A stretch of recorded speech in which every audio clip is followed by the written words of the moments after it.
आप देख रहे हैं इंडिया टाउन न्यूज, भारत की बात। मई 2024 में हुए लोकसभा चुनाव के नतीजों ने विपक्षी गठबंधन इंडिया के हौसलों को उड़ान दी थी। कांग्रेस सबसे अधिक खुश थी क्योंकि पिछले 10 वर्षों में पहली बार राहुल गांधी का नेतृत्व कामयाब हुआ था। 2014 और 2019 में तो कांग्रेस को लोकसभा में इतनी सीटें नहीं मिली थी कि वो विपक्ष के नेता का पद भी पा सके। हालांकि 2024 में उन्हें 99 सीटें मिली गई और उसके दामन से ये धब्बा दूर हो गया कि कांग्रेस अब मुख्य विपक्षी दल भी नहीं बन पा रहा है। लेकिन कांग्रेस की ये हवाबाजी स्थायी न रह सकी। हरियाणा और महाराष्ट्र के विधानसभा चुनाव ने उसकी फिर बुरी गत कर दी। नमस्कार, मैं हूं कमर गौस और आप देख रहे हैं मेरे साथ एक्सक्लूसिव विद कमर। और आज के एक्सक्लूसिव में मैं बात करूंगा दिल्ली विधानसभा चुनाव में कांग्रेस पार्टी की स्थिति पर।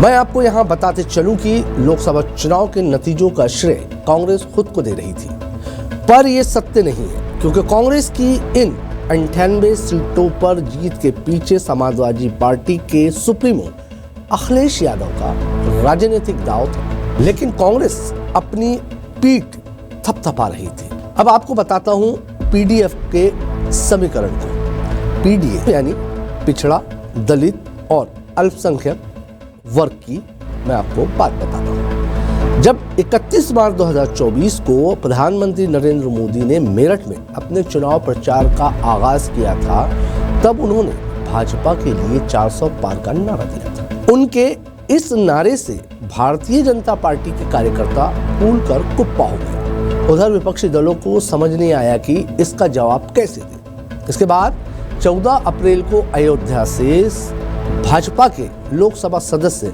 लल्लू सिंह ने कहा कि 400 पार कर लेने से हम संविधान में संशोधन भी कर सकेंगे, क्योंकि 272 सीट पाने से तो सरकार बनती है, लेकिन 400 सीटें मिल गई तो संविधान में बदलाव भी संभव है। लल्लू सिंह का यह बयान सोशल मीडिया पर खूब वायरल हुआ।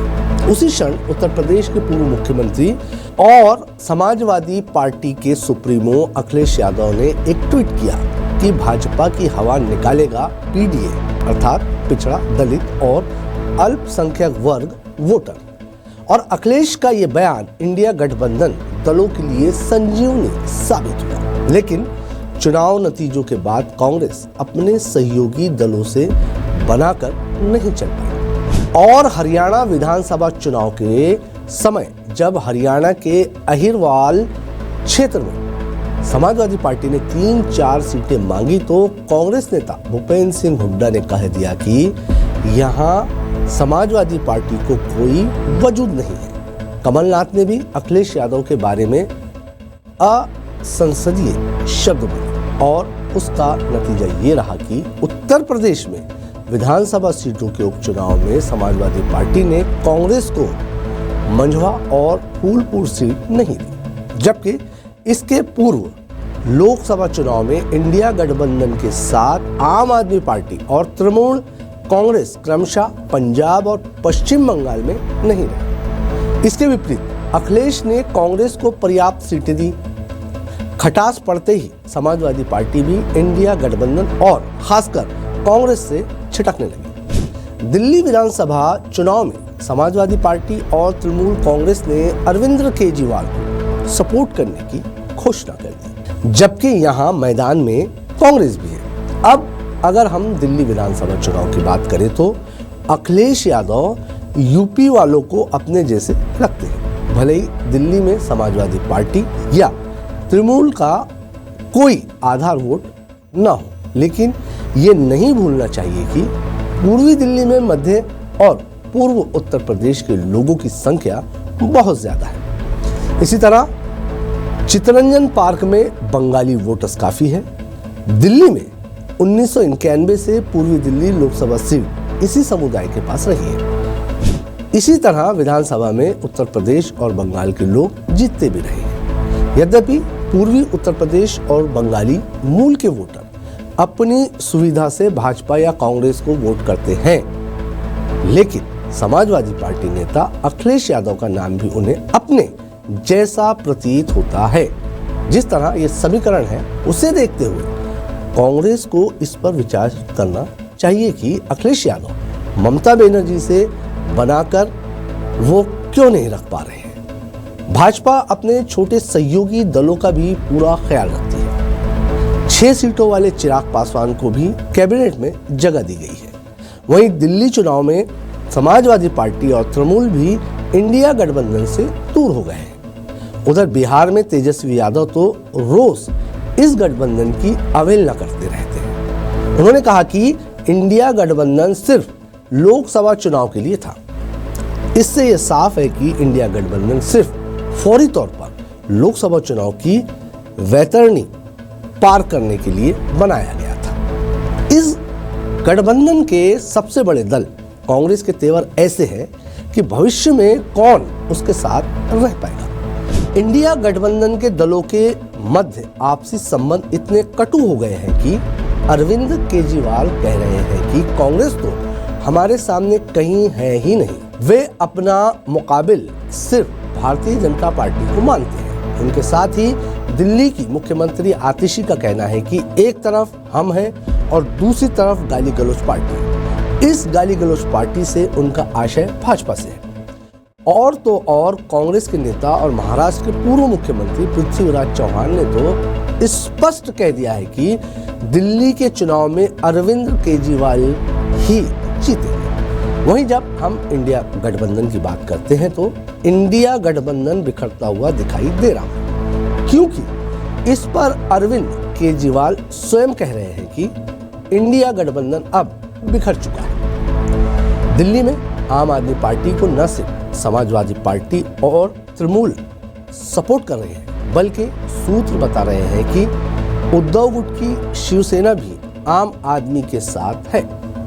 इन सबका दिल्ली में कोई खास वोट बैंक नहीं है, लेकिन इन सबके केजरीवाल के साथ आ जाने से यह तो स्पष्ट हो गया है कि इंडिया गठबंधन सिर्फ कागजों में रह गया है। इंडिया गठबंधन की शुरुआत लोकसभा चुनाव से थोड़ा पहले हुई थी। इसके बाद बिखरने के संकेत तो हरियाणा चुनाव के वक्त से ही शुरू हो गए थे। हरियाणा और महाराष्ट्र में भाजपा को बहुत अच्छी सफलता मिली। इंडिया गठबंधन के दल कांग्रेस नेताओं के बड़बोलेपन को इसका कारण मानते हैं। उनका कहना है जहां कांग्रेस ताकतवर होती है वहां सहयोगी दलों की वो उपेक्षा करती है। अब आपको बताता हूं कि क्षेत्रीय दलों की लड़ाई कांग्रेस से क्या रही और इससे किसको फायदा मिलेगा। इससे निश्चय ही भाजपा को इस गठबंधन के बिखरने का लाभ मिलेगा। जब इंडिया गठबंधन बना था तब इसमें 28 राजनीतिक दलों की सहमति थी। इन सब ने सर्वसम्मति से इसे बनाया था, लेकिन धीरे धीरे दल इससे अलग होने लगे, जिसमें नीतीश कुमार तो 3 बैठकों के बाद ही इसे छोड़कर भाजपा में सहयोगी दल बन गए। इस तरह उनकी पारी एनडीए के साथ शुरू हुई। इसके बाद आप और टीएमसी भी अपनी सुविधा से तालमेल बैठाने लगे। इन दोनों की सीधी लड़ाई ही कांग्रेस से थी, इसलिए इंडिया गठबंधन में कांग्रेस से बिदकने वाले दलों की कमी नहीं थी। और इसकी एक बड़ी वजह है कांग्रेस नेताओं के अहंकारी बयान थे। कांग्रेस अध्यक्ष मल्लिकार्जुन खड़गे और पार्टी के सर्वोच्च नेता राहुल गांधी भी इन बड़बोलों पर लगाम नहीं लगा सके। इसलिए एक एक कर सारे दल इंडिया गठबंधन से दूर जाने लगे।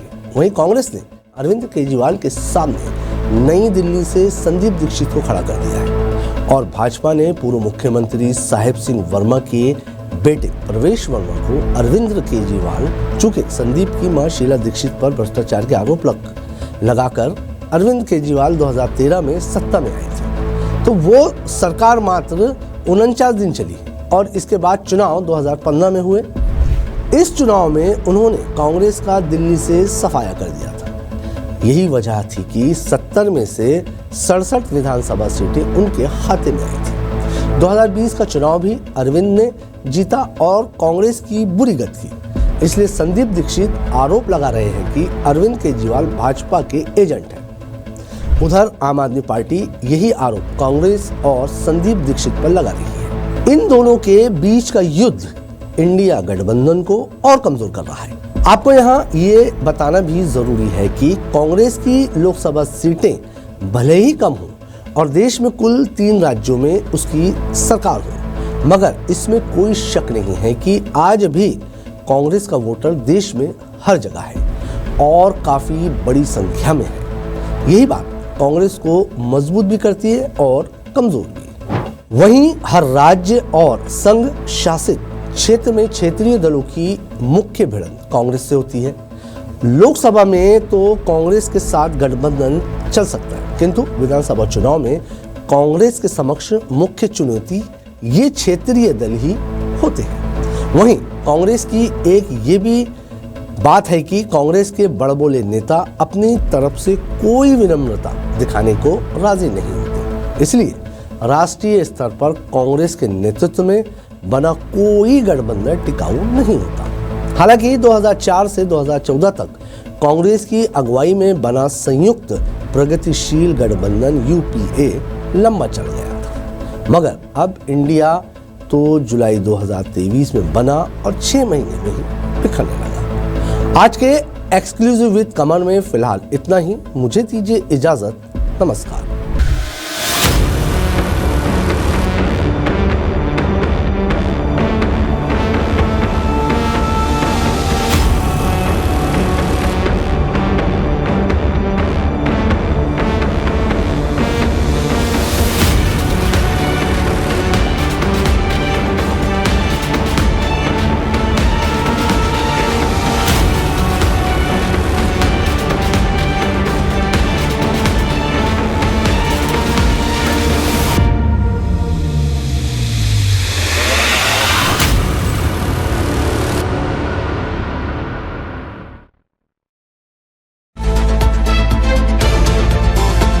आप देख रहे हैं इंडिया टाउन न्यूज, भारत की बात।